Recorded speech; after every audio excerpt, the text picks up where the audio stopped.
Cameron, let's talk for a little bit about nature versus nurture with children's teeth. Seems like some children just have perfect teeth from the word go, and then some of us, the rest of us, do not, and we have to have work done. Is it a matter of genetics, or is it something our parents are doing? What's going on there? So yes, both. I mean, there's truth to both of that, right? So you'll see it sometimes even within the same family. Really? That 3 of the 4 kids, for example, I could name off several families that we see. Right. That 3 of the 4 kids almost have no issues, and there's that one that always seems to have some trouble. Okay. So there's definitely a little bit of genetic component to it. It's almost more the bacterial colony in your mouth that are eating what you're eating and then working on your teeth in bad ways. So there's some of that's a little bit of genetics, or just how things develop for you. There's also a load of it that's also how you take care of them. Okay. You know, I've got one daughter that's got a total sweet tooth. You know, one of the others just, yeah, they like it, and one just doesn't even care. Okay. You know, so how we treat our teeth, how we take care of them, all of it plays a role. And then, of course, you have your more isolated cases where a tooth just developed poorly, or multiple teeth developed poorly, and they have more issues because of that. And is that something to do with the parents when they come out that way? Nothing that is the parents' fault by any means. It's just something that happened.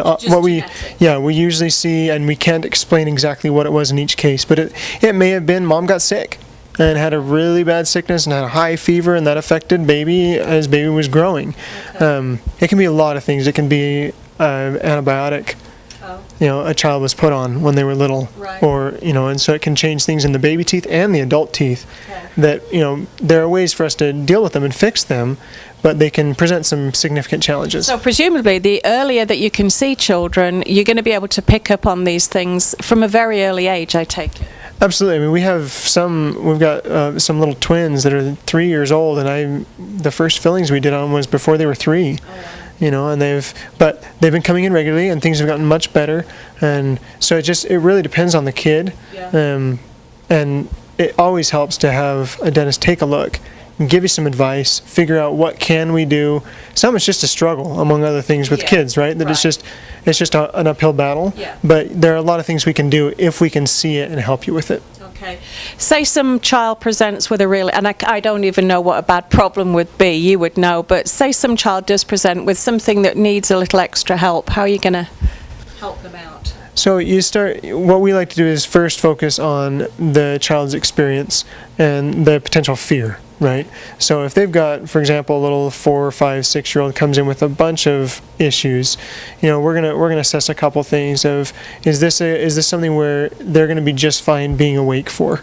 Okay. Because if it's a full where we're going to be working everywhere, it may require multiple visits if we're just getting them numb. Sometimes we don't have to get them numb, but we're going to assess that first and foremost to make sure that we don't scar this child. I was scarred as a child. I don't want to do that to anyone else. I can remember the smell of the room when it happened. Yeah. So we want to be very aware of that, and how are we setting this child up to succeed dentally? Okay. With their care the rest of their life. Right. And then we're going to look at, okay, is this something that we can do some fillings? Sometimes you need some baby crowns on baby teeth. There's a whole bunch that goes into that, but it really is a conversation with the parent and the doctor of what's best and where are you best helped. Is that something that, we're a general dental office. There are some things that we cannot do. We see a lot of kids, but there are some things that's something that we definitely need our pediatric dentist friends. So then you refer them on? Mm-hmm. Absolutely. And it just depends on the child and sometimes the parent too. Yeah. And it's so important to remember that what you just said was so true, that I can remember being very frightened going to the dentist when I was a small child, and that's carried on for a lot of years. The children that are going to come here are going to be made to feel comfortable. They're going to have been here a while, see what's going on. Hopefully they're not going to have that fear.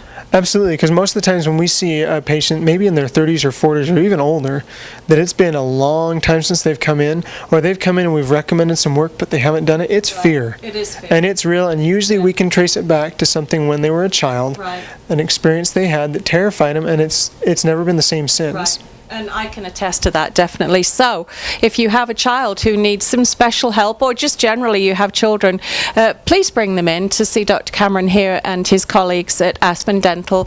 You're going to receive just the best treatment that children can get. They're going to be comfortable. Fear-free is a good phrase, but they're going to be fear-free. Thank you so much for spending some time with us today, Dr. Cameron. Absolutely, thank you.